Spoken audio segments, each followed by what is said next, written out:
आवाज आ रहा है? हाँ ठीक है,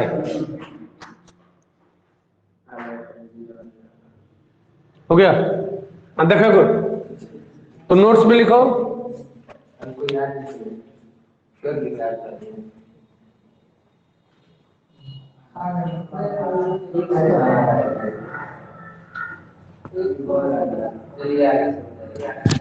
हाँ लिखेंगे। आवाज नहीं आ रहा था इसलिए दोबारा जुड़ना पड़ा। तो लिखेंगे नोट्स में, बुध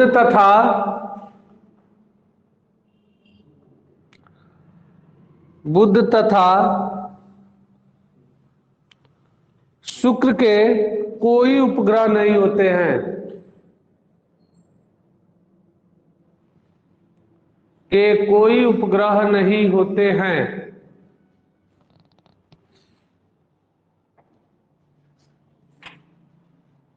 कोई उपग्रह नहीं होते हैं।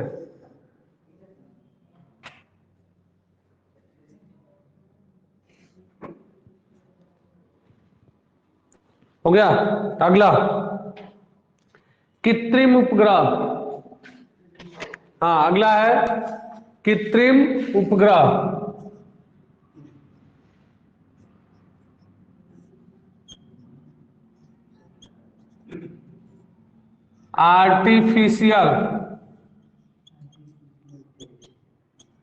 Artificial satellite.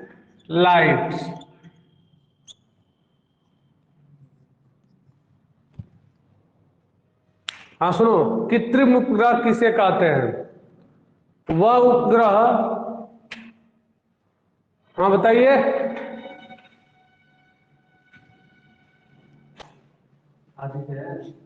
अच्छा सुनो, वह उपग्रह जो मानव द्वारा क्या होते हैं, निर्मित होते हैं, मानव द्वारा निर्मित होते हैं, और वह किसका, ग्रहों का चक्कर लगाते रहते हैं, तो उस उपग्रह को हम कृत्रिम उपग्रह। अलग अलग देश जो होता है, यानी कह सकते हैं कि मौसम की भविष्यवाणी करने के लिए अपना अपना सैटेलाइट क्या किए हैं, अलग अलग ग्रहों पर बैठा दिए हैं।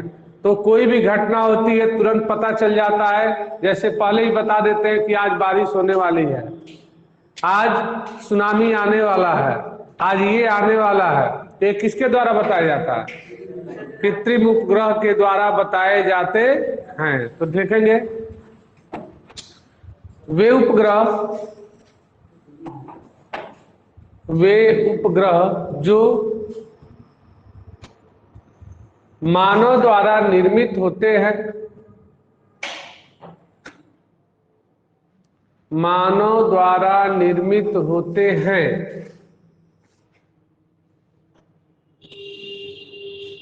तथा वे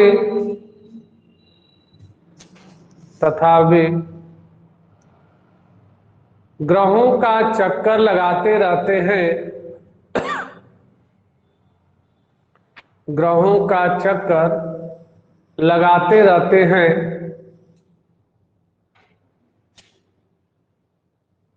लगाते रहते हैं, तो उसे कृत्रिम उपग्रह कहते हैं।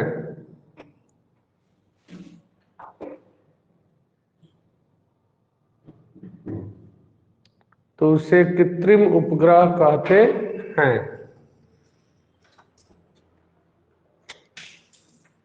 एग्जाम्पल, आर्यभट्ट,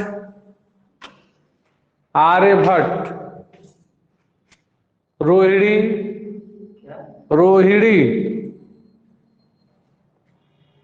भास्करन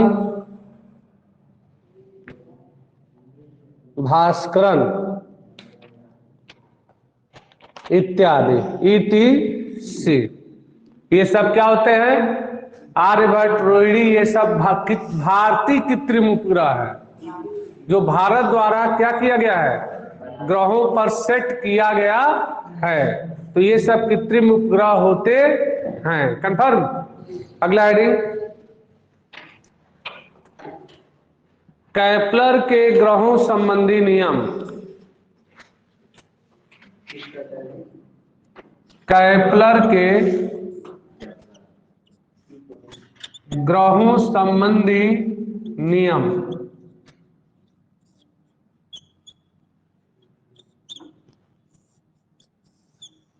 कैप्लर के ग्रहों संबंधी नियम।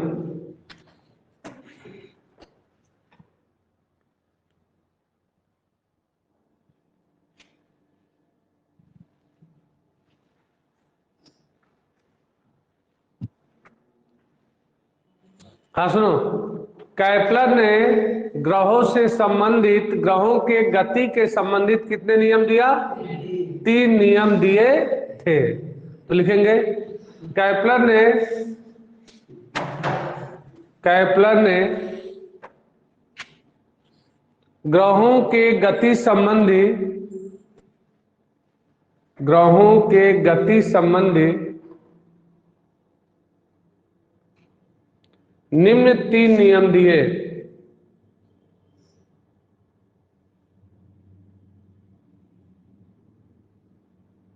संबंधी निम्न 3 नियम दिए। पहला लिखिए।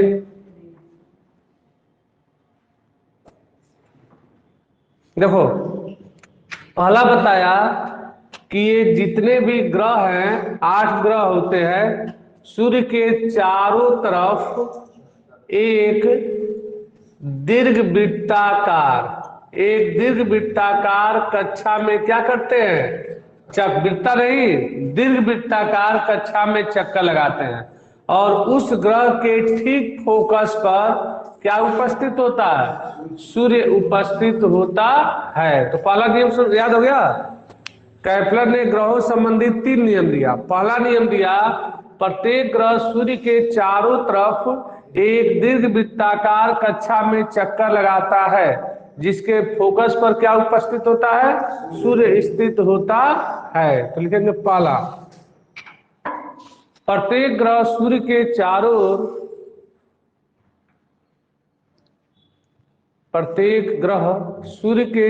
ओर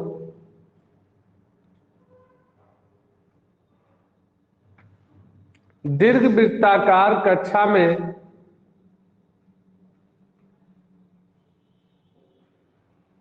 चारों ओर दीर्घ वृत्ताकार कक्षा में चक्कर लगाते रहते हैं।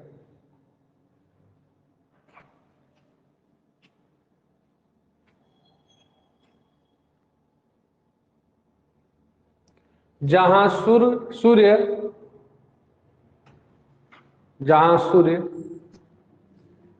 दीर्घ वृत्ताकार कक्षा के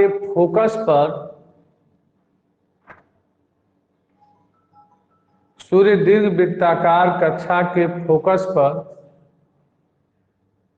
स्थित होता है।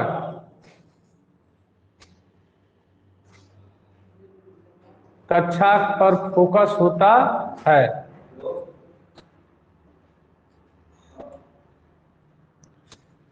दूसरा, ये पहला हो गया। दूसरा सुनो, प्रत्येक ग्रह की क्षेत्रीय चाल नियत होती है। प्रत्येक ग्रह की क्षेत्रीय चाल नियत होती है, अर्थात वह समान समय अंतरालों में एक समान क्षेत्रफल अर्थात दूरी तय करती है। जैसे पृथ्वी की क्षेत्रीय चाल नियत होती है, वह फिक्स होता है कि एक पूरा चक्कर सूर्य के चारों तरफ एक पूरा चक्कर कितना दिन? 365 दिन में लगा देता है। चाहे कौनो वर्ष हो, 365 दिन में लगाएगा। इसी तरह प्रत्येक ग्रह की क्षेत्रीय चाल नियत होती है, वह समान समय अंतरालों में एक समान दूरी को क्या करता है? तय करता है। तो लिखेंगे अगला प्रत्येक ग्रह की, दूसरा, प्रत्येक ग्रह की क्षेत्रीय चाल नियत होता है। क्षेत्रीय चाल नियत होता है,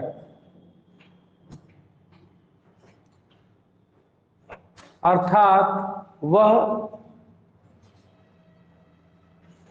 समान समय अंतरालों में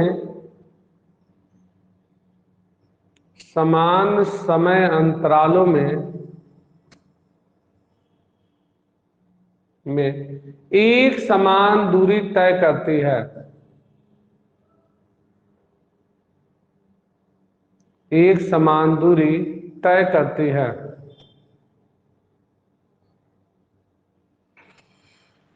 तय करती है। हो गया 2। तीसरा,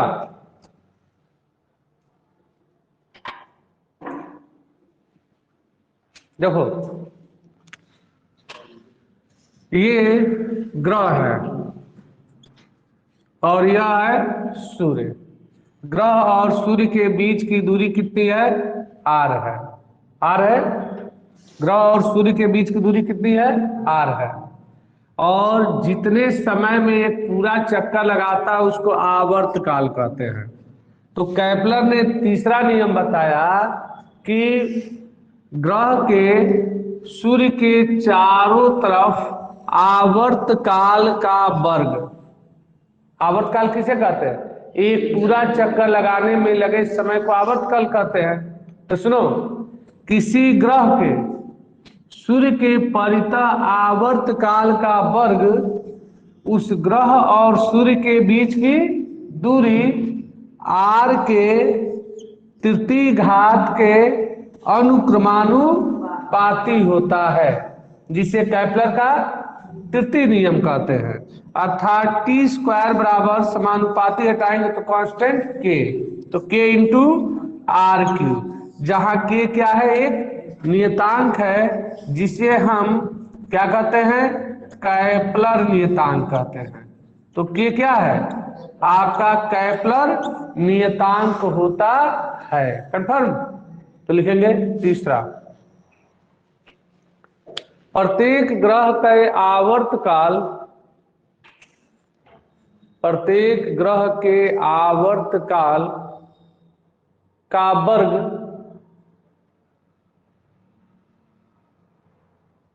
आवर्तकाल का वर्ग टी स्क्वायर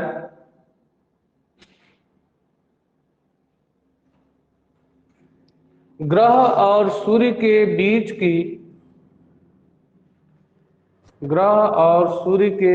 की औसत दूरी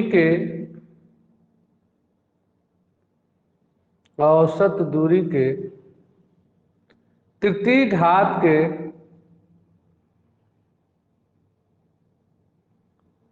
औसत दूरी के तृतीय घात के अनुक्रमानुपाती होता है।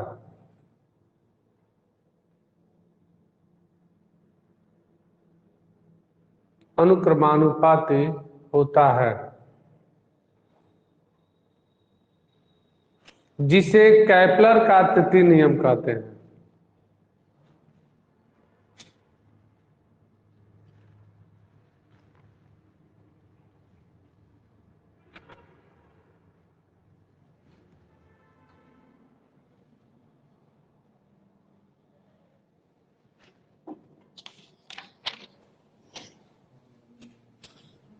तृतीय नियम कहते हैं, लिख लो, टी स्क्वायर समानुपाती के आर क्यू, आर क्यू या टी स्क्वायर बराबर के आर क्यू।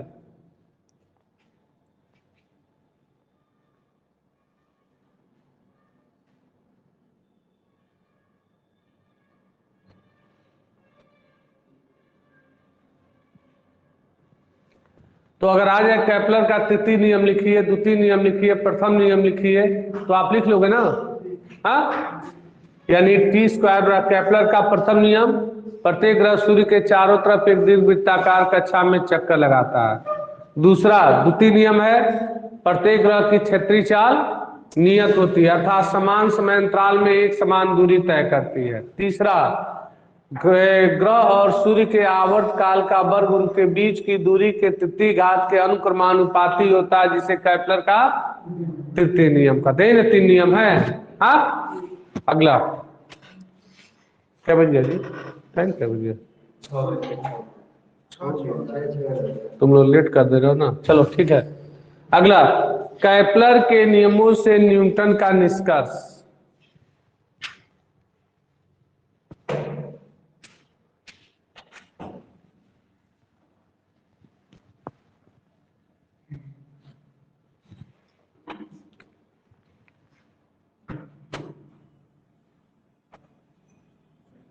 कैप्लर के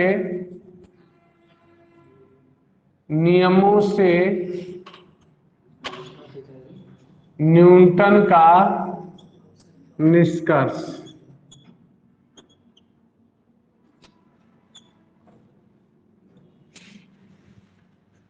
कैप्लर के नियमों से न्यूटन का निष्कर्ष।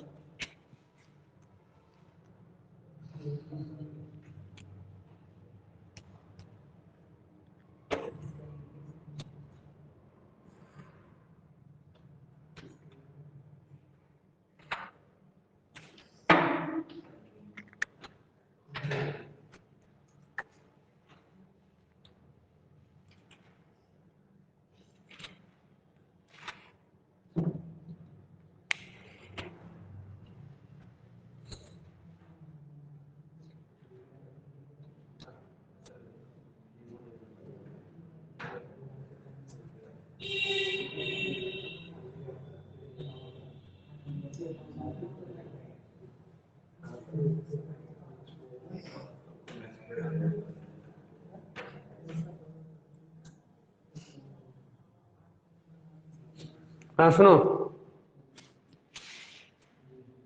कैप्लर न्यूटन नामक वैज्ञानिक ने, ध्यान से समझो, कैप्लर 3 नियम दिया, अब इसमें संशोधन किया किसने? न्यूटन ने। तो न्यूटन नामक वैज्ञानिक ने कैप्लर के तीनों नियमों में क्या किया? संशोधन किया। ठीक है, संशोधन किया। न्यूटन नामक वैज्ञानिक ने कैप्लर के नियमों में संशोधन करते हुए यह बताया कि ग्रह जो होते हैं सूर्य के चारों तरफ, कैप्लर ने बताया था कि दीर्घ वृत्ताकार कक्षा में चक्कर लगाते हैं, लेकिन न्यूटन ने बताया नहीं, यानी सूर्य के चारों तरफ एक वृत्ताकार कक्षा में चक्कर लगाते हैं। एक तरह से वृत्ताकार कक्षा में चक्कर लगाते हैं, जिसके कारण ग्रहों की यानी कक्षीय चाल के साथ साथ उसकी क्षेत्रीय चाल भी नियत होती है, अर्थात एक समान समय अंतराल में एक समान दूरी तय करती है। माना स्मॉल यम द्रव्यमान का एक ग्रह, और ये क्या हो गया? सूर्य के चारों तरफ आर त्रिज्या के वृत्ताकार कक्षा में कितने वेग से? v वेग से चक्कर लगाता है। तो इस ग्रह द्वारा इस सूर्य के केंद्र की तरफ लगने वाला अभिकेंद्र बल F = mv²/r। ठीक है, इक्वेशन नंबर 1। हमारी बात ध्यान से समझना। अभी कैप्लर के नियमों में संशोधन आएगा, 3 संशोधन आएगा। अब देखो, अतः उस ग्रह की कक्षीय चाल, ग्रह का कक्षीय चाल, तो कक्षीय चाल v बराबर, चाल बराबर दूरी बटा समय से। ठीक है, अर्थात एक चक्कर में चली गई दूरी बटा एक चक्कर में लगा समय। तो ग्रह का एक पूरा चक्कर में, तो ग्रह का एक पूरा चक्कर में चली गई दूरी, तो चली गई दूरी अब बटा एक पूरे चक्कर में लगा समय। तो एक पूरा चक्कर में लगा समय। तो देखो, कक्षीय चाल को v से, अगर उपग्रह एक पूरा चक्कर लगाता है वृत्ताकार कक्षा में, तो अपनी परिध के बराबर दूरी तय करेगा। तो वृत्त के परिध का सूत्र 2πr, कितना एक पूरे चक्कर लगाने में लगे समय को आवर्त काल कहते हैं। तो ये टी हो गया। हमको क्या चाहिए? v square. तो वर्ग कर दे दोनों पक्षों का, तो लिखेंगे दोनों पक्षों का। तो दोनों पक्षों का वर्ग करने पर, तो वर्ग कर देंगे तो v square equal to 4 pi square r square upon t square. अब v स्क्वायर का मान समीकरण 1 में रख दें, तो लिखेंगे v स्क्वायर का मान समीकरण 1 में रखने पर, तो अगर रख दिया जाए तो समीकरण 1 में अभिकेंद्र बल F बराबर यम, अब v का मान कितना है? 4 पाई स्क्वायर आर स्क्वायर और अपॉन टी स्क्वायर, और नीचे कितना है? आर। ठीक है। और चूंकि कैपलर के तृतीय नियम से टी स्क्वायर इजकल टू के आर क्यूब, अभी जस्ट पता है कैपलर का तृतीय नियम, तो टी स्क्वायर की जगह पर क्या भरे? के आर क्यूब। तो एफ बराबर 4 pi square m into r square और अपॉन टी स्क्वायर की जगह पर के आर क्यू इंटू आर। तो 2r से 2r यहां पर कैंसिल हो जाएगा। कैंसिल हो गया, तो एफ बराबर 4 पाई स्क्वायर, ठीक है, और अपॉन के, नहीं के, अरे अभी रुक जाओ, के हो गया यहां पर के आई इंटू ऊपर क्या बचा? या मान नीचे कितना हो गया? R square. ठीक है। आर स्क्वायर से स्पष्ट है कि, से स्पष्ट है कि, पहला स्पष्ट देखो, इससे स्पष्ट है कि प्रत्येक ग्रह जो होता है इसके जगह पर ये कांस्टेंट वैल्यू है। ये क्या कौन सी वैल्यू है? कांस्टेंट वैल्यू है। तो इसके आधार पर न्यूटन ने बताया कि जो प्रत्येक ग्रह होते हैं वह सूर्य के चारों तरफ एक वृत्ताकार कक्षा में क्या करते हैं? चक्कर लगाते हैं। यानी प्रत्येक ग्रह सूर्य के चार, यानी प्रत्येक ग्रह जो होते हैं अगर वृत्ताकार कक्षा में चक्कर लगाते हैं तो एक केंद्र की तरफ कौन सा बल कार्य करेगा? अभिकेंद्र बल, क्योंकि वृत्तीय कक्षा में। तो पहला नियम है प्रत्येक ग्रह सूर्य के चारों तरफ चक्कर लगाते समय केंद्र की तरफ एक अभिकेंद्र बल कार्य करता है जिसकी दिशा किधर होती है? सूर्य के केंद्र की तरफ होता है। पहला नियम, यानी ग्रह जो होते हैं सूर्य के चारों तरफ परिक्रमा करते समय केंद्र की तरफ एक बल कार्य करता है जिसे अभिकेंद्र बल कहते हैं। हो गया। और दूसरा देखो, दूसरा निष्कर्ष क्या निकलता है कि जो केंद्र की तरफ यह अभिकेंद्र बल F कार्य करता है, इस अभिकेंद्र बल का मान किसके बाबू? F और M में किस का संबंध है? समानुपाती का। तो अभिकेंद्र बल का मान उस ग्रह के द्रव्यमान के अनुक्रमानुपाती होता है। दो निष्कर्ष। और तीसरा निष्कर्ष देखो, F और R में किस का संबंध है? व्युत्क्रमानुपाती। तो अभिकेंद्र बल का मान सूर्य और ग्रह के बीच की दूरी r के वर्ग के क्या होता है? व्युत्क्रमानुपाती होता है। तो ये आपके कितने नियम हो गए? 3 नियम। एक बार और ध्यान समझो, इधर देखो। न्यूटन ने कैपलर के नियमों में संशोधन करते हुए यह बताया कि प्रत्येक ग्रह जो होते हैं सूर्य के चारों तरफ एक वृत्ताकार कक्षा में चक्कर लगाते रहते हैं जिसके फोकस पर सूर्य स्थित होता है। माना यम द्रव्यमान का एक ग्रह r त्रिज्या के वृत्ताकार कक्षा में v वेग से परिक्रमा करता है तो इसके केंद्र की तरफ कार्यरत अभिकेंद्र बल यह बराबर इतना। और चूंकि चाल बराबर दूरी बटा समय से दूरी बराबर चाल 2 पाई r एक पूरे चक्कर में और समय t। आप वर्ग कर दिए तो v स्क्वायर, अब v स्क्वायर का मान समीकरण 1 में भर दिए तो यह आ गया। केपलर के तृतीय नियम से टी स्क्वायर की जगह पर के आर क्यूब भर दिए तो यह आ गया। तो इससे निम्न निष्कर्ष प्राप्त होते हैं। पहला निष्कर्ष प्राप्त होता है कि ग्रह जो होते हैं सूर्य की परिक्रमा करते समय केंद्र की तरफ एक अभिकेंद्र बल कार्य करता है। दूसरा, इस अभिकेंद्र बल का मान ग्रह के द्रव्यमान के समानुपाती होता है। इस अभिकेंद्र बल का मान ग्रह और सूर्य के बीच की दूरी r के वर्ग के व्युत्क्रमानुपाती होता है। यही 3 नियम है। तो देखेंगे, न्यूटन ने केपलर के नियम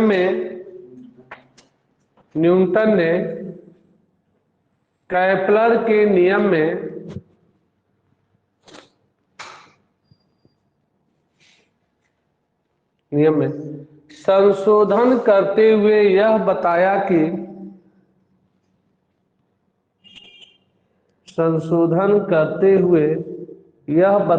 कि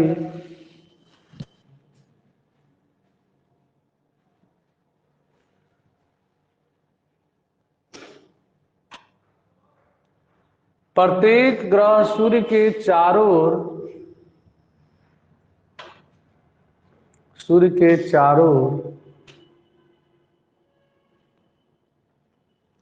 लगभग वृत्ताकार कक्षा में चक्कर लगाते रहते हैं। चारों ओर लगभग वृत्ताकार कक्षा में चक्कर लगाते रहते हैं,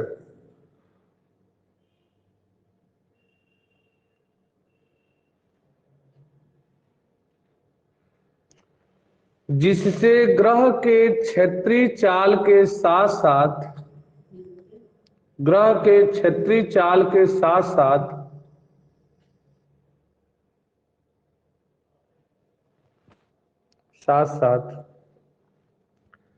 कक्षीय चाल भी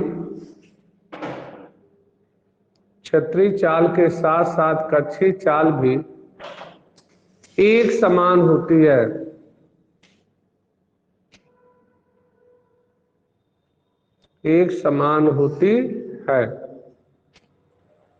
पैराग्राफ चेंज कर लो। माना यम द्रव्यमान का एक ग्रह, माना स्मॉल यम द्रव्यमान का एक ग्रह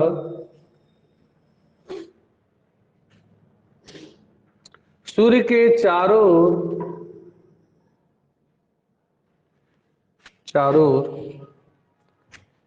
स्मॉल आर त्रिज्या के वृत्ताकार कक्षा में भी वेग से चक्कर लगाता है।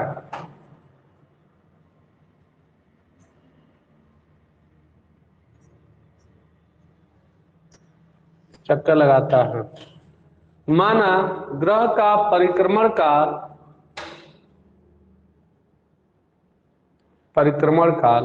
T, कैपिटल T है तो ग्रह से सूर्य की तरफ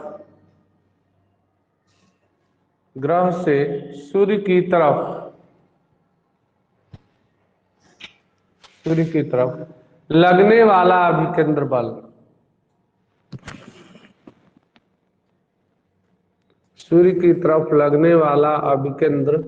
बल लिख लो, पूरा लिख लीजिए यहां तक।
हो गया,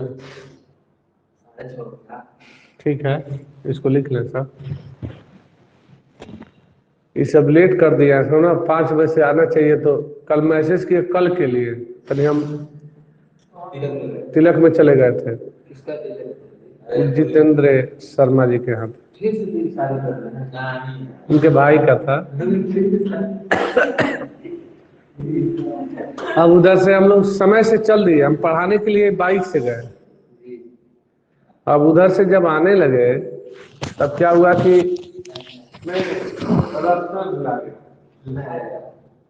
अब 25 किलोमीटर है यहाँ, नहीं 17 किलोमीटर, 17 कल्याण छापर। आप उधर से जाते हैं, आपको उधर से आपस में बुलाए। अब हम लोग 4 लोग थे, अब हमने रास्ता शिवपुर घुमरिया करके आते आते बल्बे नहीं था ना, गांव से रास्ता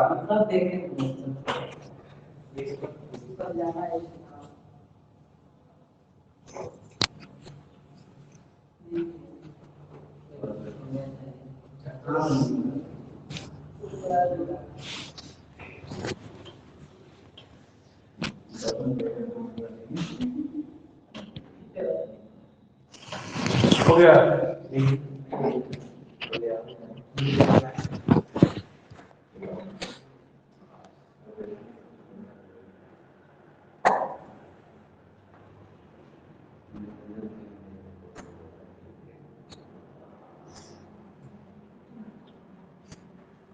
हाँ लिखो नीचे। इस प्रकार न्यूटन ने कैप्लर के नियमों से निम्न 3 निष्कर्ष निकाले।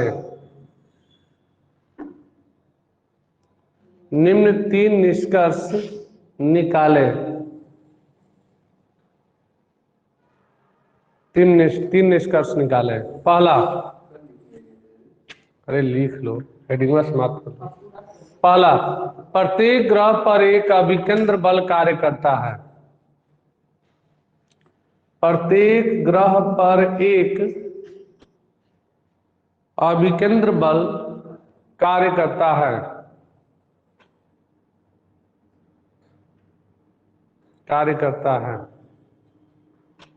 जिसकी दिशा किधर होती है? सूर्य की तरफ होती है। दिशा सूर्य की तरफ होती है। दूसरा क्या है? यफ समानुपाती यम। तो दूसरा लिखो, ग्रह पर लगने वाले अभिकेंद्र बल का मान, ग्रह पर लगने वाले अभिकेंद्र बल का मान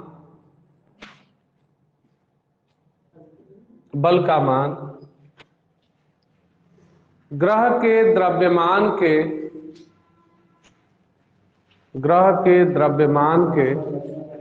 अभिकेंद्र बल का मान ग्रह के द्रव्यमान के समानुपाती होता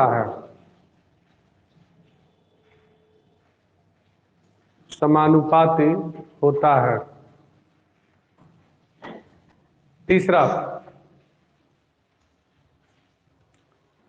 अभिकेंद्र बल का मान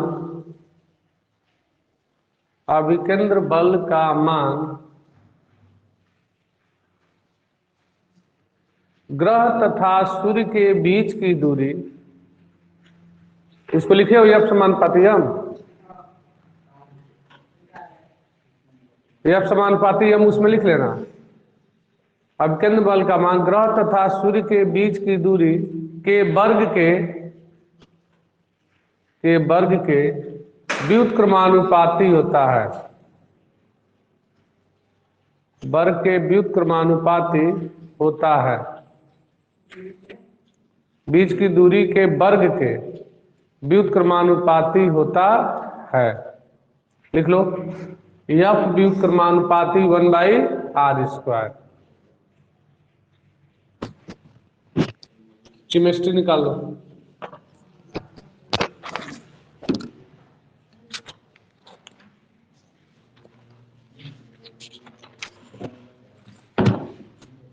केमिस्ट्री निकालो प्रकार से।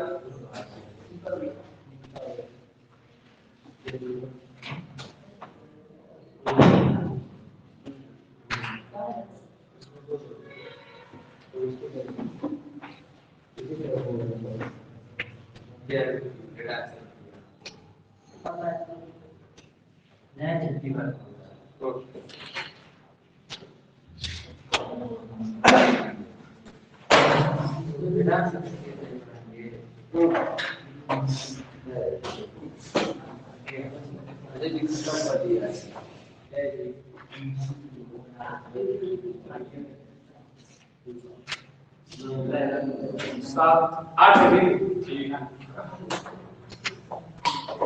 मैसेज आया।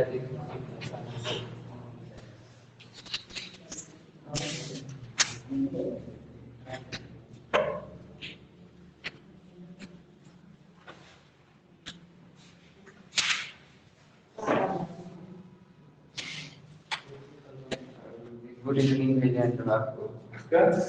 Good evening. अजीत सिंह और तुम लोग के पास कौन है अजीत सिंह? ये जो पढ़ता है जो नया के साथ अजीत सिंह हो जाते हैं उधर मंजिल है ना जैसा तो आता है वो बुढ़ा नाम लिखवा है पर यूनिवर्सिटी में पढ़ा था नाम ट्रांसफर करा दिया बुढ़ा में। कोचिंग नहीं पढ़ता है तो कैसे पढ़ता है? नहीं पढ़ता था ऐसा था कॉलेज पढ़ता था एक महीना तो आज तो किस दे दिया तब मैसेज कर दिए क्या कि कल फोन में कहा चलिए मैसेज करना पड़ेगा मैसेज कर रहे थे कि आपको तुम्हारे मैसेज कर दो और रोज रुका हाँ सुनो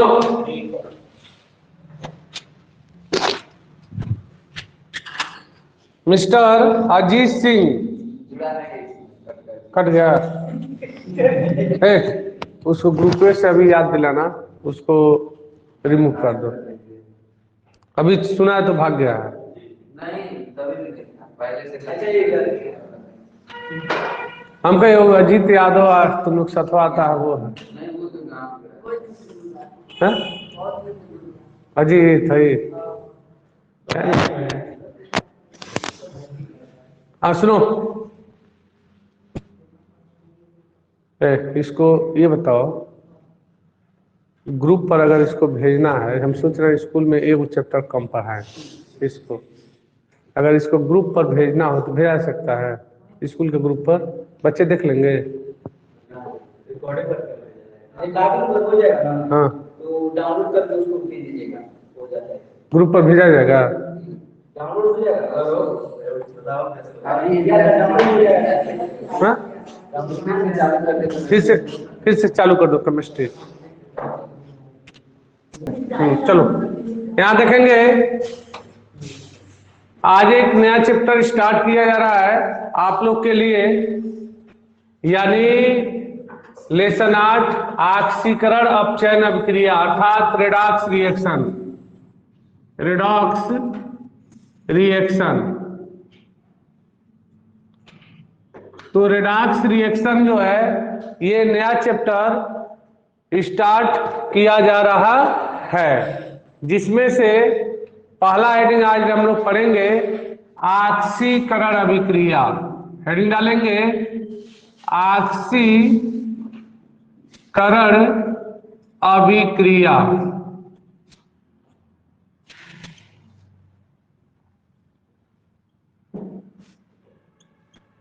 ऑक्सीडेशन रिएक्शन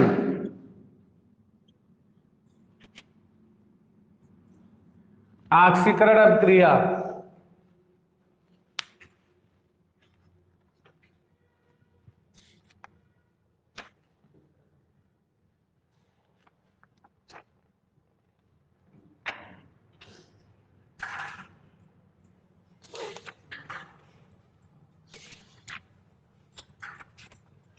हाँ देखेंगे ऑक्सीकरण अभिक्रिया किसे कहते हैं? ऐसा कोई परमाणु, ऐसा कोई परमाणु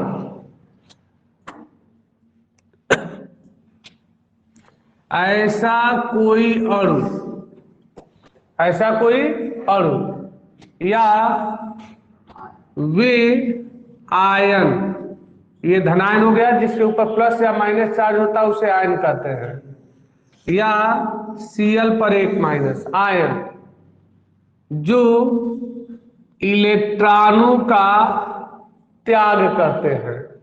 तो ये कैल्शियम का परमाणु क्रमांक 20 होता है, 2 8 8 2।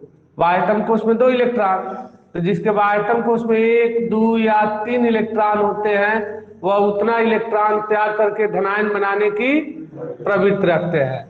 तो ये कैल्शियम 2 8 8 2, वायतम सेल में 2 इलेक्ट्रॉन है, तो यह कैल्शियम जो है 2 इलेक्ट्रॉन त्यागेगा, जितना त्यागेगा उसके ऊपर उतना प्लस हो जाएगा, तो प्लस हो जाएगा, तो कैल्शियम के ऊपर 2 प्लस हो गया। ठीक है, अब देखो जैसे H2O2 है, अब तो अस्थायी H2A2 जो है अगर ये 2 इलेक्ट्रॉनों को त्याग दे तो हो जाएगा 2H पर प्लस आधन O2 हो गया। ठीक है, बैलेंस हो गया। इसी तरह कॉपर के ऊपर 1 प्लस है और एक और इलेक्ट्रॉन त्याग दे तो जितना त्यागता है उसके ऊपर उतना प्लस, तो एक और प्लस हो जाएगा Cu पर 2 प्लस क्यूप्रिक आयन। इसको कौन सा आयन कहते हैं? 2 प्लस है तो क्यूप्रिक, 1 प्लस है तो क्यूप्रस। अस और इक, कम का मतलब अस, अधिक का मतलब इक।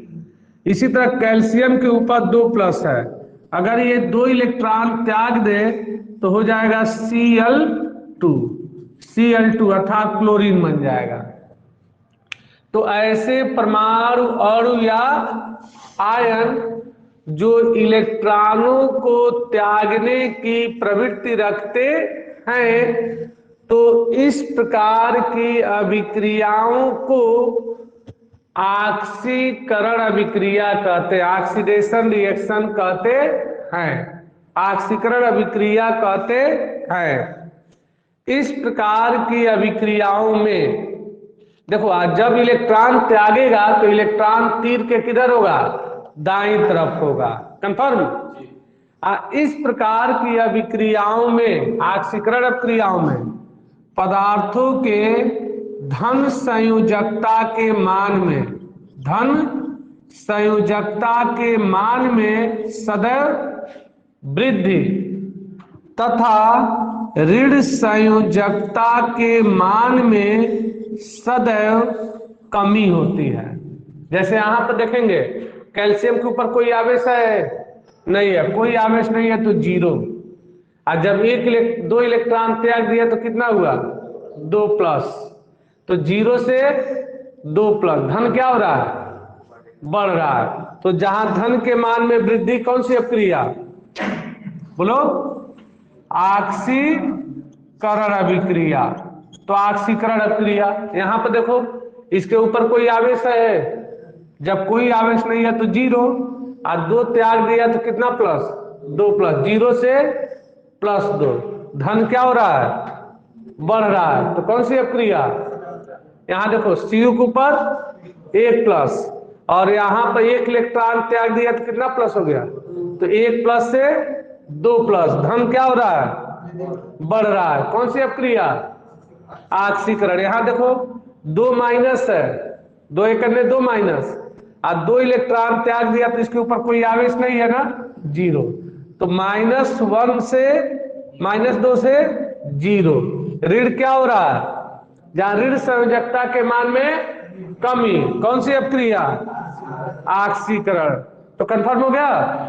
सुनो एक बार और, ऐसे परमाणु अणु या आयन जो इलेक्ट्रॉनों का त्याग करते हैं, तो इस प्रकार की अभिक्रिया को हम ऑक्सीकरण अभिक्रिया कहते हैं।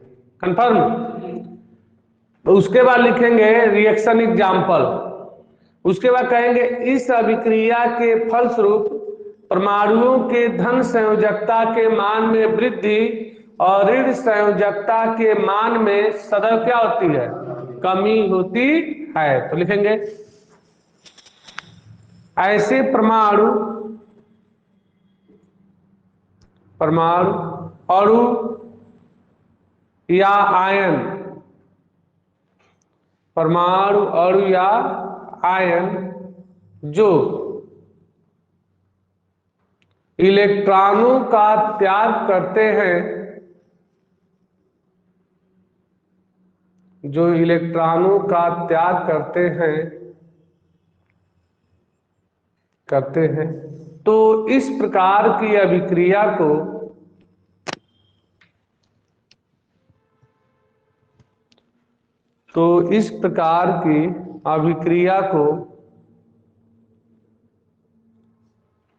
ऑक्सीकरण अभिक्रिया कहते हैं। ऑक्सीकरण अभिक्रिया कहते हैं।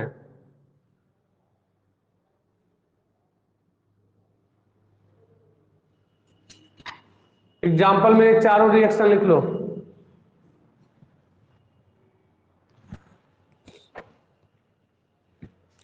जैसे 4 का 1 5, जैसे एक और रिएक्शन हो जाएगा। जैसे देखो यहां पर ऊपर 2 माइनस है, ठीक है, एक इलेक्ट्रॉन क्या कर दे, त्याग दे, तो 1 माइनस को 1 प्लस क्या कर देगा, कैंसिल कर देगा, तो केवल कितना बचेगा, 1 माइनस। तो 2 माइनस से 1 माइनस, ऋण क्या हो रहा है, कम हो रहा है। कौन सी अभिक्रिया, ऑक्सीकरण। लिख लो, पांचों रिएक्शन लिख लो।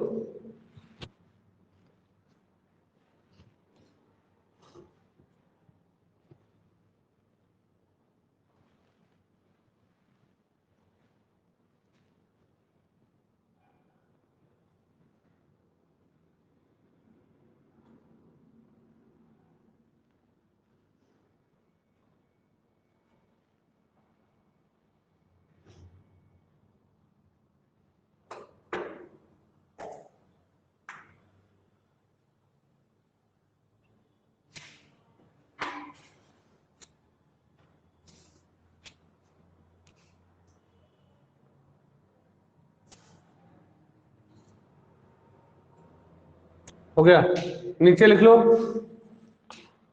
लिख लिए होंगे तो नीचे लिख लो।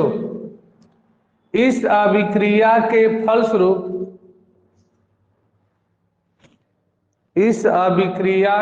फलस्वरूप धन संयोजकता के मान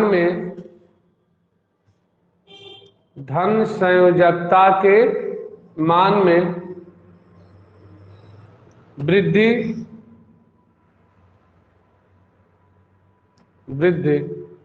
तथा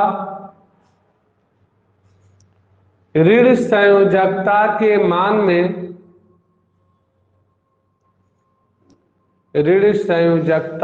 मान में सदैव कमी होती है।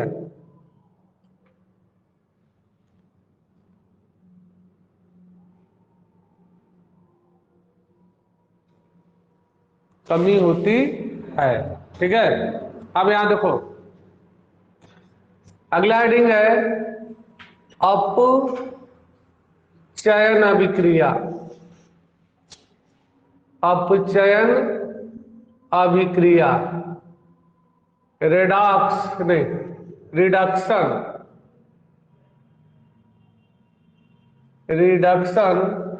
रिएक्शन।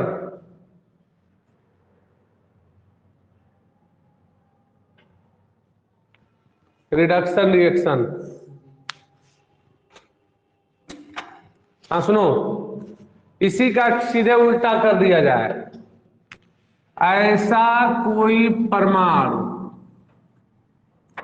Na पर 1 प्लस, ऐसा कोई अणु H2O, ऐसा कोई आयन, ठीक है, ऐसा परमाणु, जैसे परमाणु में ले Cl परमाणु हो गया, अणु या ऐसा कोई आयन, जैसे आयन में ले ले हम, यानी कह सकते हैं कि सोडियम, सोडियम या आयन में कोई ऋणात्मक आयन ले लें, ठीक है, जैसे ऋणात्मक आयन ले लें Cl पर 1 ऐसे परमाणु और या आयन जो इलेक्ट्रॉनों को, इसमें इलेक्ट्रॉन त्यागता था हर में, अब जो इलेक्ट्रॉन को ग्रहण करे, तो Cl 17 होता है, 2 8 7 अष्टक पूरा करने के लिए कितना चाहिए? 1, तो क्लोरीन 1 इलेक्ट्रॉन ग्रहण करेगा, और जितना ग्रहण करेगा उसके ऊपर उतना माइनस चार्ज आ जाएगा, ठीक है। तो यहां पर कितना हो जाएगा? Cl पर 1 ग्रहण किया तो 1 माइनस।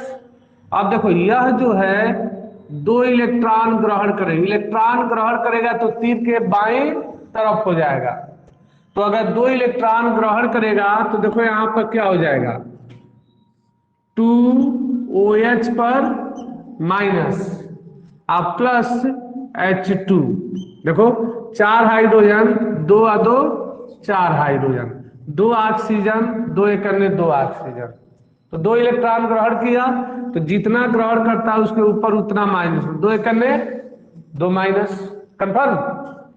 यहां देखो सोडियम है, 1 इलेक्ट्रॉन ग्रहण करेगा तो सोडियम के ऊपर 1 प्लस, इलेक्ट्रॉन ऋणावेशित होता है, तो ये ऋणावेशित ये धनावेशित को काट देगा, तो आवेश समाप्त हो गया, तो केवल कितना कितना बचा जी? केवल अन्य होगा, आवेश समाप्त हो गया, और Cl के ऊपर 1 माइनस है, और अगर ये 1 इलेक्ट्रॉन ग्रहण करे तो कितना हो जाएगा? Cl पर केवल माइनस समाप्त हो गया, अर्थात 2Cl पर माइनस नहीं, ठीक है, Cl पर 1 इलेक्ट्रॉन ग्रहण किया, नहीं गड़बड़ हो जाएगा, ये रिएक्शन नहीं बैठ रहा। जैसे आयन जो इलेक्ट्रॉन को ग्रहण करे, जैसे यहां पर देखो आपका O पर 1 माइनस है, 1 इलेक्ट्रॉन ग्रहण किया तो जितना ग्रहण करेगा उसके ऊपर उतना माइनस, तो O के ऊपर एक और माइनस आ जाएगा, कितना माइनस? 2 माइनस हो जाएगा। इसी तरह देखो, इसी तरह अगर हम बात करें आपका कापर के ऊपर 2 प्लस है, अगर ये 2 इलेक्ट्रॉन ग्रहण करे तो इलेक्ट्रॉन ऋणावेशित होता है, और कापर के ऊपर 2 गो प्लस है, 2 प्लस को 2 माइनस काट देगा तो कोई आवेश बचा नहीं, तो 0 हो गया, केवल कापर हो गया। तो ऐसे परमाणु अणु या ये आयन जो इलेक्ट्रॉनों को ग्रहण करते हैं, तो इस प्रकार की अभिक्रिया को हम कौन सी अभिक्रिया कहते हैं? अपचयन अभिक्रिया कहते हैं। इस अभिक्रिया के फलस्वरूप, सीधे इसका उल्टा, इस अभिक्रिया के फलस्वरूप धन संयोजकता के मान में सदैव कमी, जबकि ऋण संयोजकता के मान में सदैव क्या होती है? वृद्धि होती है। जैसे देखो यहां पर इसके ऊपर कोई आवेश है नहीं है, तो इसका मतलब 0, जब इलेक्ट्रॉन अपचयन अभिक्रिया हो गया तो इसके ऊपर कितना माइनस आ गया? 1, तो 0 से -1, तो ऋण क्या हो रहा है? बढ़ रहा है। तो जब ऋण के मान में वृद्धि तो कौन सी अभिक्रिया? अपचयन अभिक्रिया। यहां देखो इसके ऊपर कोई आवेश है 0, और 2 इलेक्ट्रॉन ग्रहण किया तो 2 एकन्ने 2 माइनस, तो 0 से 2 माइनस, ऋण क्या हो रहा है? बढ़ रहा है। कौन सी अभिक्रिया? अपचयन। यहां देखो इसके ऊपर कितना प्लस है, और 1 इलेक्ट्रॉन ग्रहण किया तो इसके ऊपर क्या हुआ? 0, तो +1 से 0, धन क्या हो रहा है? घट रहा है। तो जहां धन के मान में कमी, कौन सी अभिक्रिया? अपचयन। यहां देखो O के ऊपर 1 माइनस, और 1 ग्रहण किया तो 2 माइनस, तो 1 माइनस से तो ऋण क्या हो रहा है? तो अपचयन। और यहाँ पे देखो 2 प्लस ग्रहण किया, और ग्रहण किया तो इसके ऊपर कोई आवेश है 0, तो 2 प्लस से 0, धन क्या हो रहा है? तो कौन सी अभिक्रिया? तो ये सब में कौन सी अभिक्रिया होगी? अपचयन अभिक्रिया। कंफर्म? तो इसके बारे में लिखेंगे ऐसे परमाणु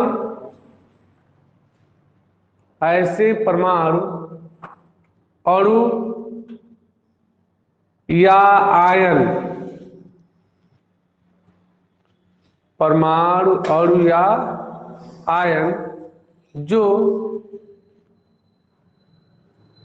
इलेक्ट्रॉनों को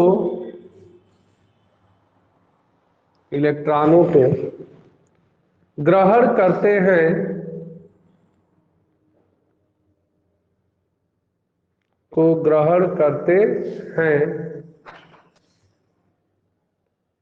तो इस प्रकार की अभिक्रिया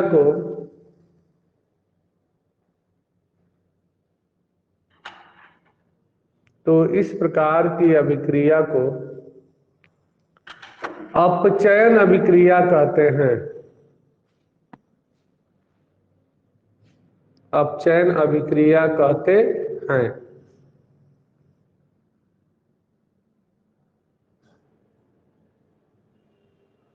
एग्जाम्पल में लिख लो पांचों रिएक्शन।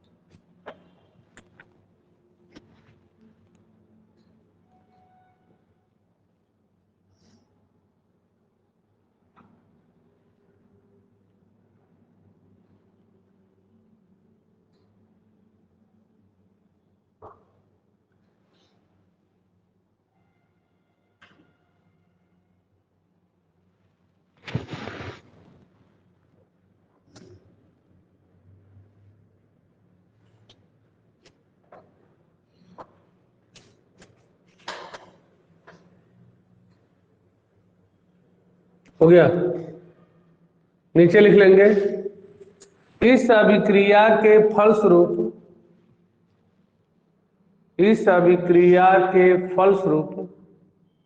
धन संयोजकता के मान में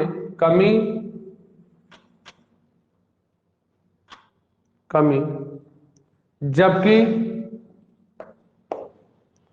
ऋण संयोजकता के मान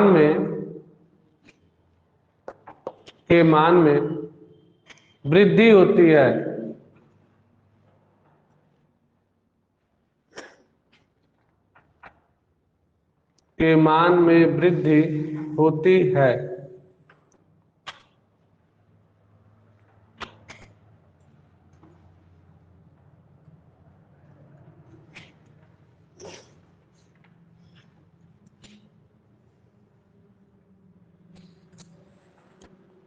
अगला हेडिंग देखो, अभी हम रेडॉक्स अपक्रिया नहीं बता रहे हैं। रेडॉक्स अपक्रिया जैसे ऑक्सीकरण संख्या अगर पढ़ लोगे तो रेडॉक्स अपक्रिया आसानी से निकाल लोगे। ठीक है, तो पहले हम क्या पढ़ा दे रहे हैं आप लोग को? रेडॉक्स अपक्रिया पढ़ा दे रहा है, तब रेडॉक्स ऑक्सीकरण संख्या पढ़ा दे रहा है, तब रेडॉक्स अपक्रिया पढ़ाएंगे, तो उस पर आपको आसानी से क्वेश्चन समझ में आएंगे। तो अगला हेडिंग डालेंगे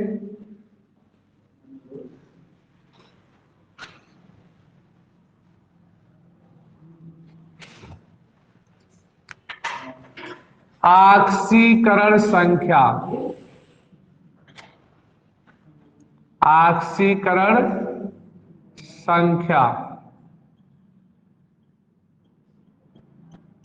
ऑक्सीडेशन नंबर।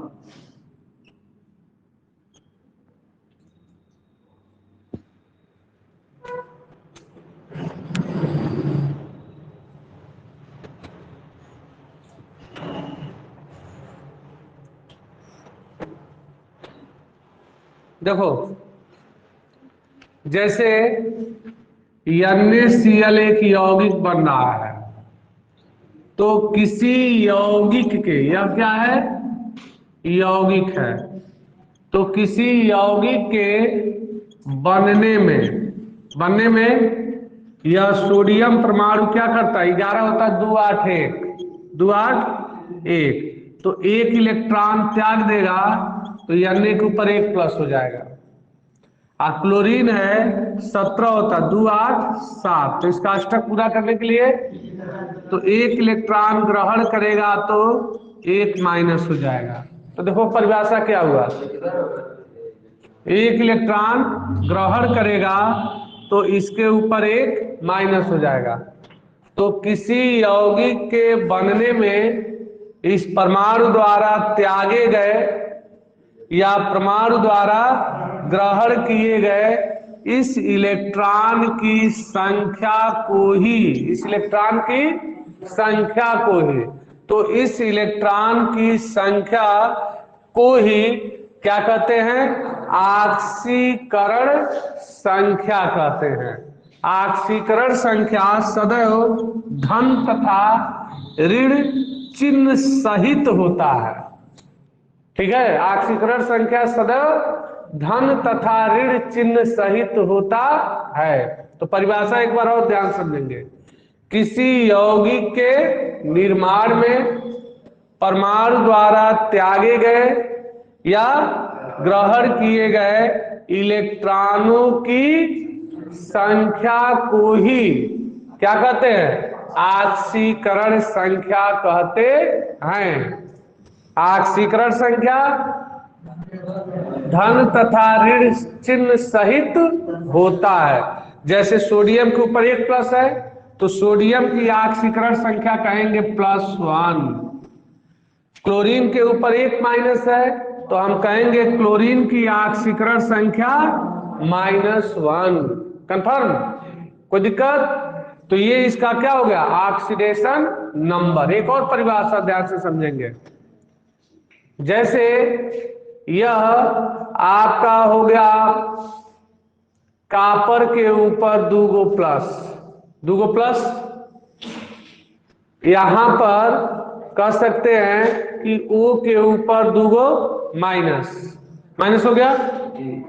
तो कहेंगे कि किसी परमाणु के ऊपर उपस्थित काल्पनिक या वास्तविक आवेशों की संख्या को, किसी भी परमाणु के ऊपर जितना या तो वास्तविक आवेश हो या कितना काल्पनिक आवेश हो, माना गया कितना प्लस है इतना माइनस है, तो किसी परमाणु के ऊपर उपस्थित काल्पनिक या वास्तविक आवेशों की संख्या को ही ऑक्सीकरण संख्या कहते हैं। तो कॉपर की ऑक्सीकरण संख्या +2, केवल 2 मत कहना, +2। और ऑक्सीजन की ऑक्सीकरण संख्या -2, केवल 2 नहीं, -2, यानी चिन्ह सहित होता है। कंफर्म? तो लिखेंगे किसी यौगिक के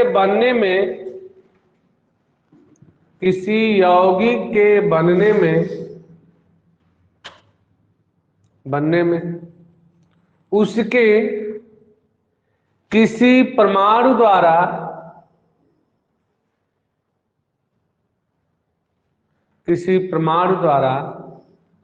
त्यागे गए या ग्रहण किए गए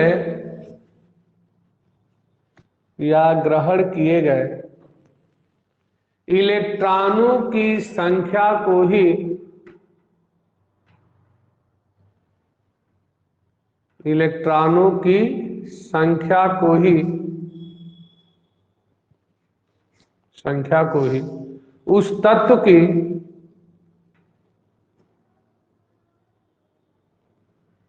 उस तत्व की ऑक्सीकरण संख्या कहते हैं।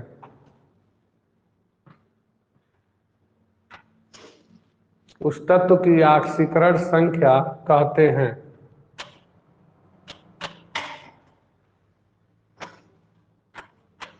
अथवा करके एक और परिभाषा, किसी परमाणु या अणु के ऊपर उपस्थित,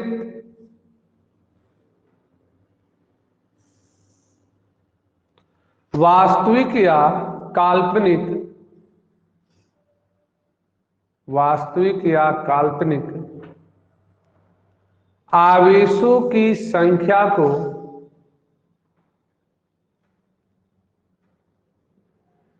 आवेशों की संख्या को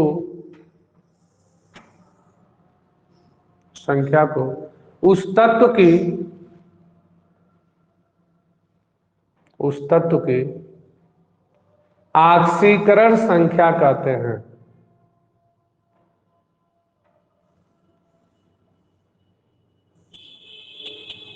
की आक्सीकरण संख्या कहते हैं। कंफर्म, दो परिभाषा हो गया। अगला हेडिंग, आक्सीकरण संख्या ज्ञात करने की विधियां। आक्सीकरण संख्या ज्ञात करने की विधियां।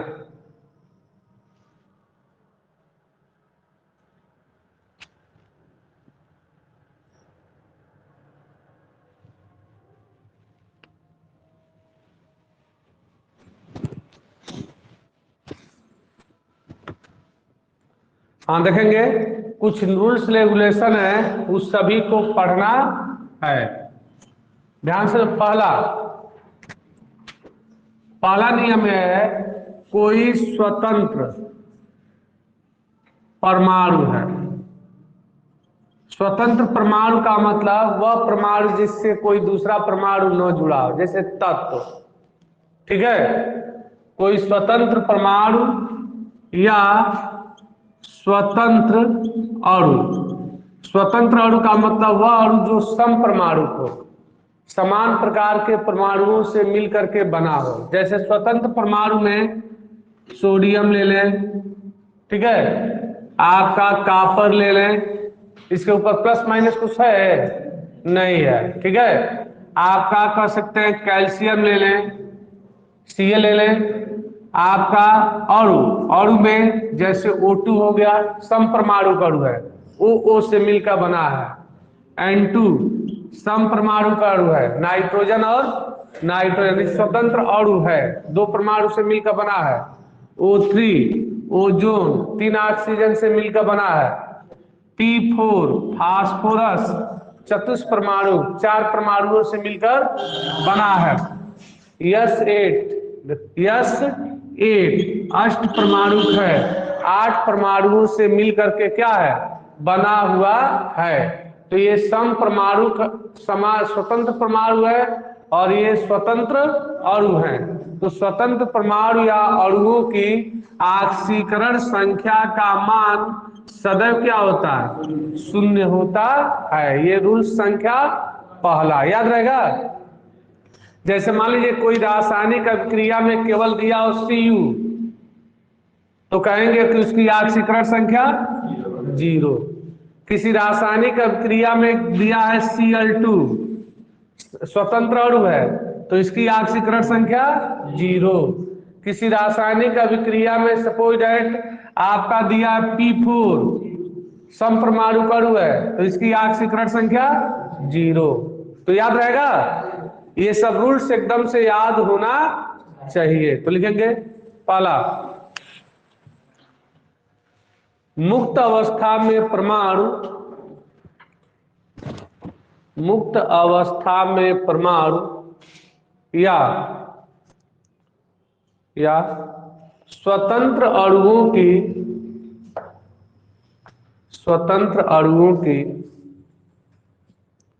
ऑक्सीकरण संख्या का मान, अणुओं की ऑक्सीकरण संख्या का मान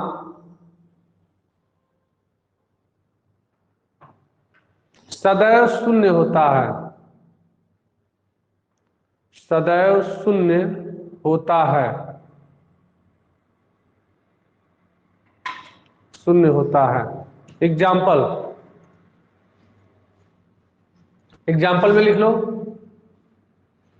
NaCuCaO2 N2 O3 P4 S8 ETC की ऑक्सीकरण संख्या शून्य होती है।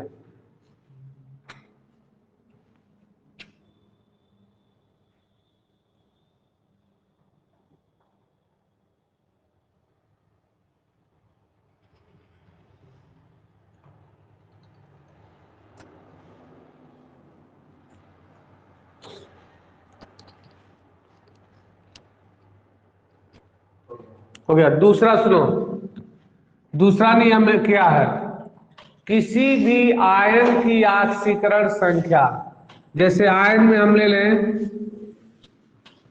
NH4 के ऊपर 1+, ठीक है, आयन के रूप में हम ले लें, यानी कह सकते हैं Al के ऊपर 3+, आयन के रूप में ले लें OH के ऊपर 1-, आयन के रूप में हम ले लें SO4 पर 2-। तो ये आयन है, तो किसी आयन की ऑक्सीकरण संख्या उसके ऊपर उपस्थित आवेशों की संख्या के बराबर होता है। जैसे NH4 के ऊपर कितना प्लस है, तो NH4 पर 1+ की ऑक्सीकरण संख्या +1, Al के ऊपर कितना प्लस है, तो एल्युमिनियम आयन की ऑक्सीकरण संख्या +3, OH के ऊपर कितना माइनस है, तो OH की ऑक्सीकरण संख्या -1, SO4 के ऊपर कितना माइनस है, तो SO4 की ऑक्सीकरण संख्या -2। कंफर्म। तो लिखेंगे दूसरा, किसी आयन की ऑक्सीकरण संख्या, किसी आयन की ऑक्सीकरण संख्या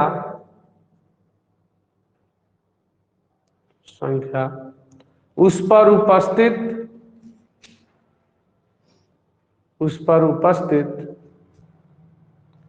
आवेशों की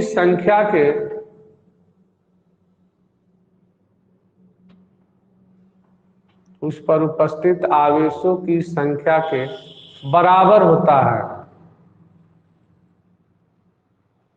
आवेशों की संख्या के बराबर होता है। एग्जाम्पल,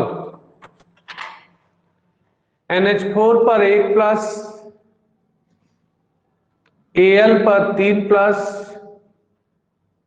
OH पर 1-, SO4 पर 2-, ETC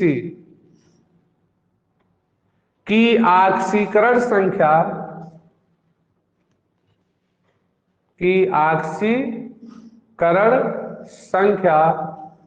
क्रमशः +1, +3, -1 तथा -2 होता है।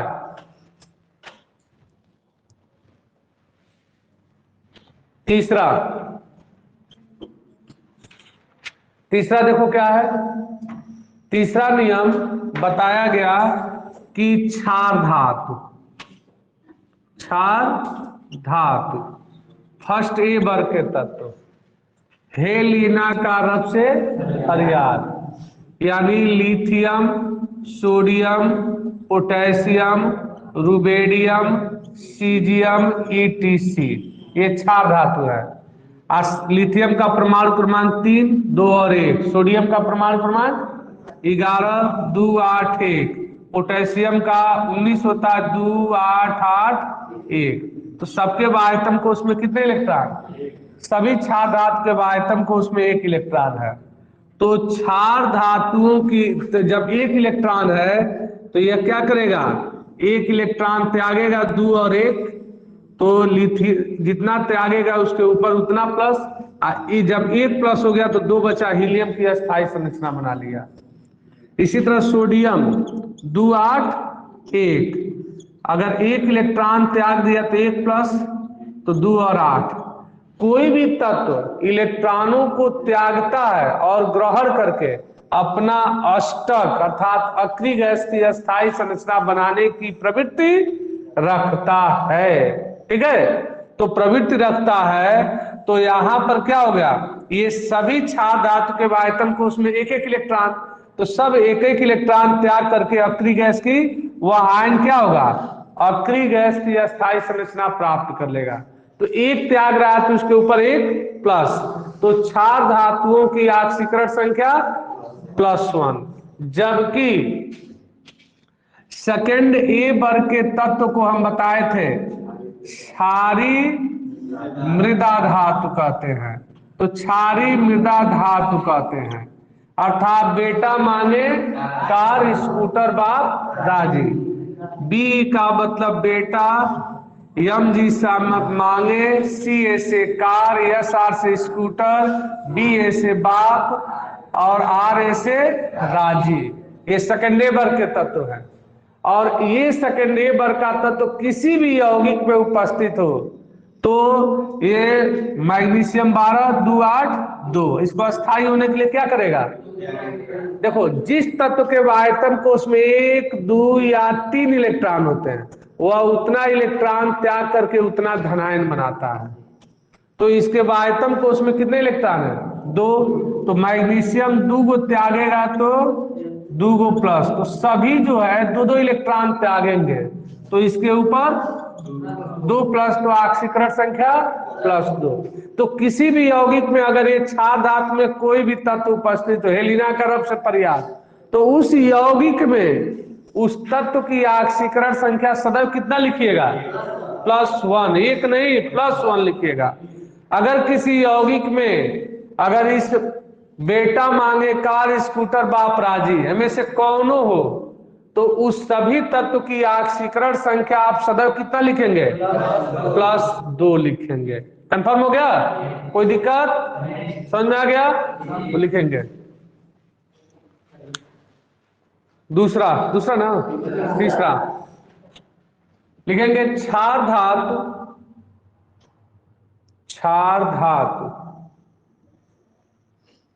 फर्स्ट ए कोष्टक में LINAKRBCS ETC कोष्टक बंद की ऑक्सीकरण संख्या +1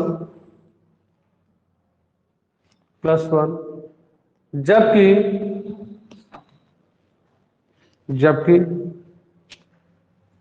क्षारीय मृदा धातु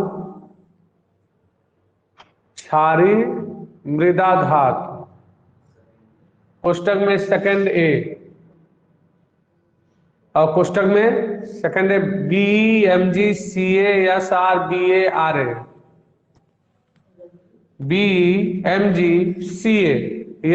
strontium, BA barium, RA radium ETC कोष्टक बंद की ऑक्सीकरण संख्या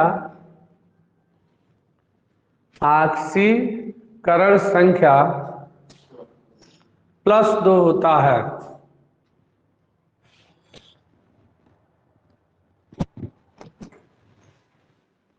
अब सुनो, जैसे जो धातु है, जैसे आवर्त सारणी में इस तरह सीढ़ी नुमा स्ट्रक्चर नहीं बनाया गया था, तो इधर धातु रहता था, तो धातुओं की ऑक्सीकरण संख्या सदैव धनात्मक होता है।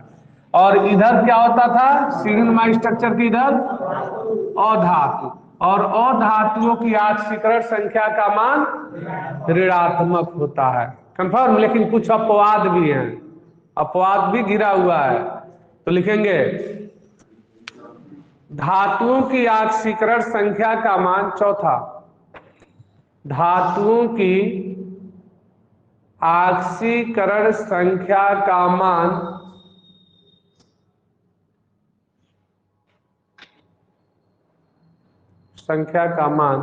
सदैव क्या होता है? धनात्मक होता है।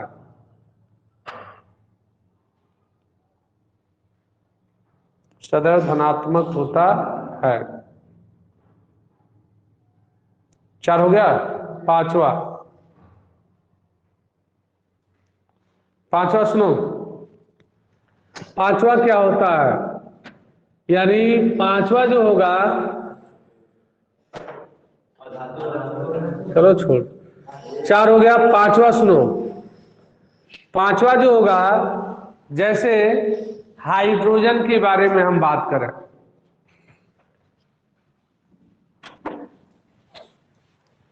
चार हो गया। पांचवा, हाइड्रोजन की ऑक्सीकरण संख्या। तो हाइड्रोजन की ऑक्सीकरण संख्या का मान सदैव +1 होता है।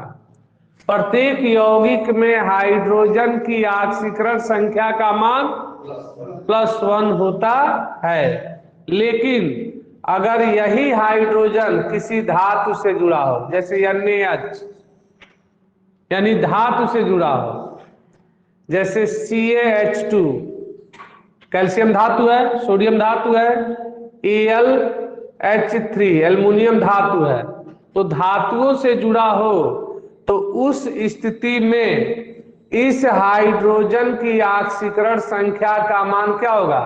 -1। जैसे देखो यहां पर CaH2 में हाइड्रोजन की ऑक्सीकरण संख्या निकालना है, ठीक है? तो जिसका निकालना होता है मान लेते हैं कि माना हाइड्रोजन की ऑक्सीकरण संख्या बराबर X, 2 हाइड्रोजन है तो 2X, प्लस कैल्शियम के ऊपर कितना प्लस जी? कैल्शियम क्षारीय मृदा धातु है, अभी बताएं, तो +2 हो जाएगा। और अभी एक और नियम बता रहे हैं, जैसे कोई यौगिक है और किसी यौगिक की कुल ऑक्सीकरण संख्या का मान सदैव 0 होता है अगर उसके ऊपर प्लस न हो। तो CH2 के ऊपर प्लस है, माइनस है, नहीं है, तो कुल ऑक्सीकरण संख्या 0 होती है। तो अब देखो 2X बराबर +2 इधर जाएगा तो -2, 2 से 2 कट गया तो X बराबर -1। तो कितना हो गया? हाइड्रोजन की ऑक्सीकरण संख्या कितना निकला? -1 निकल जाएगा। इसी तरह देखो माना AlH3 में H का निकालना है, तो माना Al का H प्लस 3 वो है तो 3X, ठीक है? अब यहां देखो एल्युमिनियम का 13 होता है ना, 2 8 3, तो जिसके आयतन कोश में 1 2 या 3 इलेक्ट्रॉन होते हैं वह उतना इलेक्ट्रॉन त्याग करके उतना धनायन बनाते हैं। तो एल्युमिनियम के आयतन कोश में 2 8 3, तो कितना त्यागेगा बाबू? 3 त्यागेगा, तो 3 वो प्लस, तो Al की ऑक्सीकरण संख्या +3, तो +3 हो गया। तो यहां पर कितना हो गया? +3।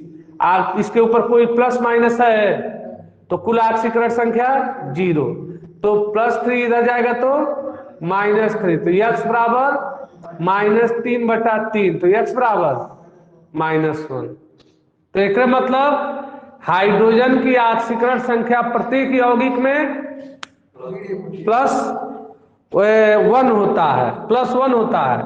लेकिन अगर यही हाइड्रोजन धातुओं से जुड़ा है तो उसमें उसकी ऑक्सीकरण संख्या -1। तो लिखेंगे धातुओं की ऑक्सीकरण संख्या, नहीं सॉरी, हाइड्रोजन की ऑक्सीकरण संख्या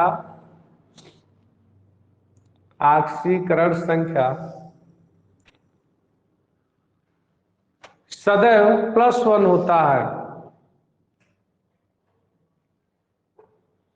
+1 होता है। परंतु धात्विक हाइड्राइड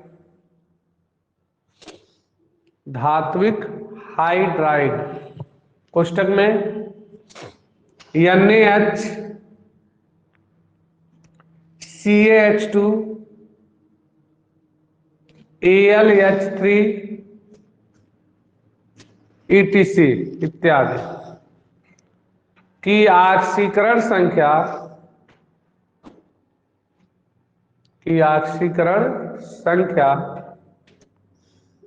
कितना होता है? -1 होता है। 3 हो गया, चौथा, पांचवा, छठवां, देखो बाबू, प्रत्येक यौगिक की ऑक्सीकरण संख्या का मान सदैव 0 होता है। यौगिक का मतलब उसके ऊपर न प्लस हो न, तो उसकी ऑक्सीकरण संख्या सदैव 0 होती है। तो लिखेंगे प्रत्येक यौगिक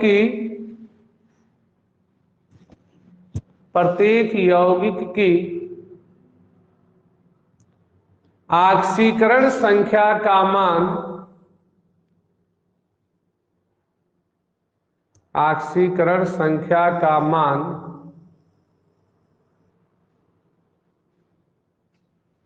सदैव शून्य होता है। छठवां, सातवां सुनो, ऑक्सीकरण संख्या का मान धनात्मक भी हो सकता है, ऋणात्मक भी हो सकता है, शून्य भी हो सकता है और भिन्नात्मक भी हो सकता है। भिन्नात्मक का मतलब दशमलव में, बटा में, ठीक है। तो बटा में भी हो सकता है, ये नहीं कि बटा में आए तो गलती है, नहीं, सही है। ऑक्सीकरण संख्या का मान धनात्मक हो सकता है, ऋणात्मक हो सकता है, शून्य भी हो सकता है और दशमलव अर्थात भिन्नात्मक भी हो सकता है। तो लिखेंगे ऑक्सीकरण संख्या का मान, ऑक्सीकरण संख्या का मान धनात्मक, ऋणात्मक, धनात्मक, ऋणात्मक, शून्य अथवा भिन्नात्मक,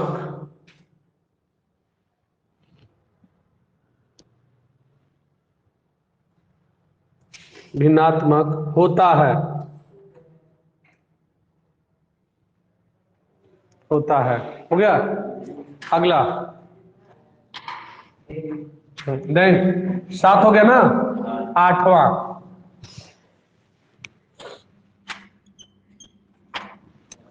देखो, ऑक्सीजन की ऑक्सीकरण संख्या सदैव प्रत्येक यौगिकों में -2 था, क्योंकि अरे 8 2 और 8 अष्टक पूरा करने के 2 और 6 प्रमाण क्रमांक 8 होता है। अष्टक पूरा करने के लिए 2 इलेक्ट्रॉन की आवश्यकता पड़ेगी, तो 2 इलेक्ट्रॉन ग्रहण करेगा तो वो के ऊपर 2 माइनस हो जाएगा, तो 2 माइनस है तो ऑक्सीकरण संख्या कितना, -2, ठीक है। तो ऑक्सीजन की ऑक्सीकरण संख्या प्रत्येक यौगिकों में -2 होता, लेकिन पराक्साइडों में, पराक्साइड जैसे देखो H2O2 hydrogen peroxide, BaO2 barium peroxide, PbO2 lead di peroxide, NaO2 Na2O2 sodium peroxide, ये सब पराक्साइड है। पराक्साइड कैसे पहचानेंगे, जब किसी यौगिक में ऑक्सीजन और ऑक्सीजन एक पास जुड़ा हो, ठीक है, तो वह क्या है बाबू, और एक एक संयोजकता फ्री हो तो वह पराक्साइड है, ठीक है, वह क्या है। और पराक्साइडों में ऑक्सीजन की ऑक्सीकरण संख्या -1 होती है, माइनस। तो पराक्साइड पहचान लेंगे, जैसे देखो यहां पर BaO2 है, ये क्षार धातु का तत्व है, क्षारीय मृदा धातु, तो 2 इलेक्ट्रॉन त्यागेगा तो 2 प्लस, और यहाँ ऊपर 1 माइनस 1 माइनस, देखो इसका लुईस संरचना, तो ओ एक साथ जुड़ा है तो यह पराक्साइड है। ये इस ऑक्सीजन की ऑक्सीकरण संख्या -1 इसके ऊपर, तो पराक्साइड पहचान लेंगे। लेकिन जब यही ऑक्सीजन फ्लोरीन के साथ जुड़ा हो OF2, तो इस स्थिति में इस ऑक्सीजन की ऑक्सीकरण संख्या +2, तो ऑक्सीजन की ऑक्सीकरण संख्या -2 भी हो सकता है, +2 भी हो सकता है, -1 भी हो सकता है। सबसे मस्त है पराक्साइड पहचानना, जो सब कोई बच्चा पहचान लेगा, बोलो। स्ट्रक्चर बनाइएगा, स्ट्रक्चर में कहीं O एक साथ जुड़ा हो तो वह पराक्साइड होगा। तो लिखेंगे ऑक्सीजन की ऑक्सीकरण संख्या, ऑक्सीजन की ऑक्सीकरण संख्या -2 होता है,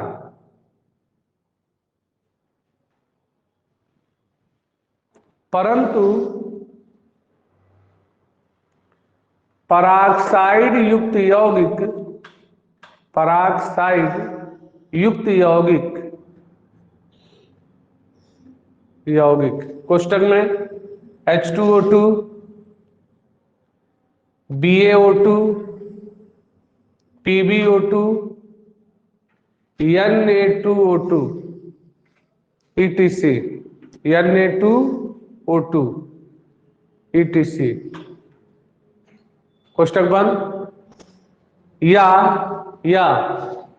लिखो इस तरह O सिंगल बांडो एक एक संयोजकता फ्री, कोष्टक में लिख लेना।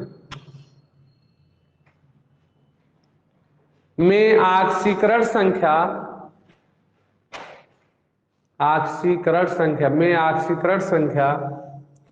-1 होता है, जबकि OF2 में ऑक्सीजन की ऑक्सीकरण संख्या +2 होता है, ठीक है। अगला सिंगल बॉन्ड O और सिंगल बॉन्ड O लिखते हैं, दो ही ना होगा, -2 +1 मिलाकर +1 या निकटवर्ती परमाणु हाइड्रोजन से चाहे किसी अन्य परमाणु से एक एक इलेक्ट्रॉन क्या करता है, ग्रहण करता है, जिसके कारण इसके ऊपर -1 आता है, ठीक है। तो यहाँ पर O सिंगल बॉन्ड O लिखे हो ना, एक एक संयोजकता फ्री, तो इसके ऊपर -1 दर्शा देना, ठीक है। इस समझ में आएगा कि peroxide O single bond O होता है और उसकी ऑक्सीकरण संख्या -1। अगला 9वां देखो, हैलोजन में फ्लोरीन, क्लोरीन, ब्रोमीन, आयोडीन और एस्टेटीन, ठीक है। इसका क्या टिप्स बताए थे याद करने के लिए?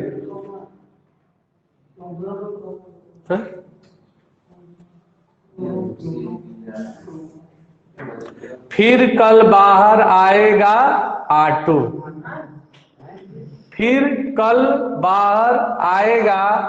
तभी ना कहीं जाओ घूमने, ठीक है। तो यानी कहेंगे जितने भी हैलोजन तत्व होते हैं, सभी हैलोजन तत्वों की ऑक्सीकरण संख्या सदैव -1 होता है, लेकिन यह हैलोजन अगर धातुओं के साथ जुड़ा होता है, धातु ऑक्सीजन के साथ जुड़ा हो, अगर ऑक्सीजन के साथ अगर किसी यौगिक में जुड़ा हो, जैसे NaOCl, तो इसकी ऑक्सीकरण संख्या यानी हैलाइड का -1 ना होकर के क्या हो जाएगा, +1 होता है। तो हैलोजन तत्वों की ऑक्सीकरण संख्या सदैव -1, लेकिन अगर ये यौगिक में ऑक्सीजन के साथ जुड़ा होता है तो उस हैलोजन की ऑक्सीकरण संख्या +1। तो लिखेंगे हैलोजन तत्व कोष्टक में FClBrI etc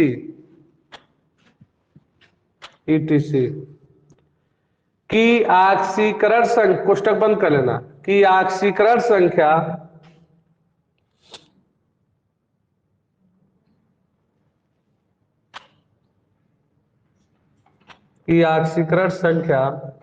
कितना होता है, -1 होता है,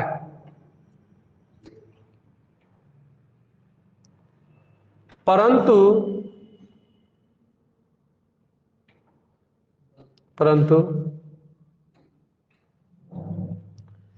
ऑक्सीजन के साथ जुड़े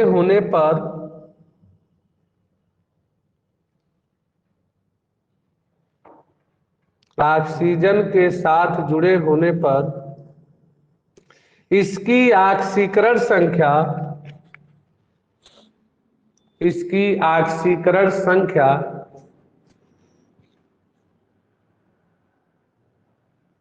+1 होता है, +1 होता है। 9वां के बाद 10वां, 10वां देखो। हाँ, जैसे यहाँ पे देखो, जैसे अगर हम कोई यौगिक की बात करें KMnO4, ठीक है, पोटेशियम की ऑक्सीकरण संख्या +1, ऑक्सीजन की ऑक्सीकरण संख्या -1 और मैग्नीज की ऑक्सीकरण संख्या Mn का +7 होता है। अगर सबको जोड़ दे तो को पोटेशियम है 1, तो +1, अब मैग्नीज का ठो है 1 ठो, तो +7, और धन ऑक्सीजन को है 4, और ऑक्सीजन की ऑक्सीकरण संख्या -2। इसको सॉल्व करो, 7 1 और 4 दूनी 8, -8 बराबर 0। तो अगर मान लीजिए किसी यौगिक की ऑक्सीकरण संख्या आप निकाल रहे हो, मान लो 2 का मालूम है, तीसरे का पूछ रहा है, जैसे अब पोटेशियम क्षार धातु है, मालूम है +1, और ऑक्सीजन की ऑक्सीकरण संख्या अभी बताएं -2, तो Mn का निकालना है तो निकाल सकते हो। अब आपका सही है कि गलत है, तो जो निकाले हो उसका मान क्या कर दो, रख करके सबको जोड़ो, सॉल्व करो। अगर सभी का योग 0 आ जाए तो इसके मतलब आपका सही है, और नहीं तो गलत है।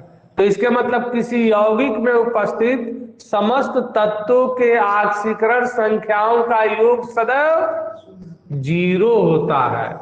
तो लिखेंगे किसी यौगिक में उपस्थित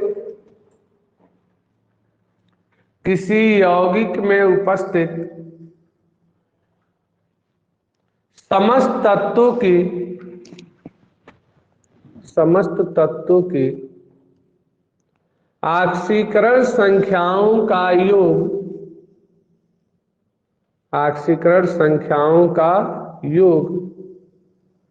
सदैव 0 होता है,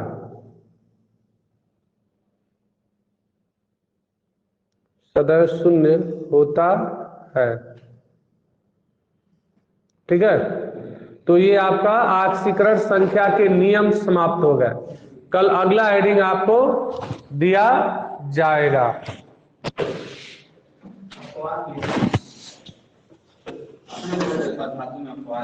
अपवाद है तो आएगा तो बताया जाएगा।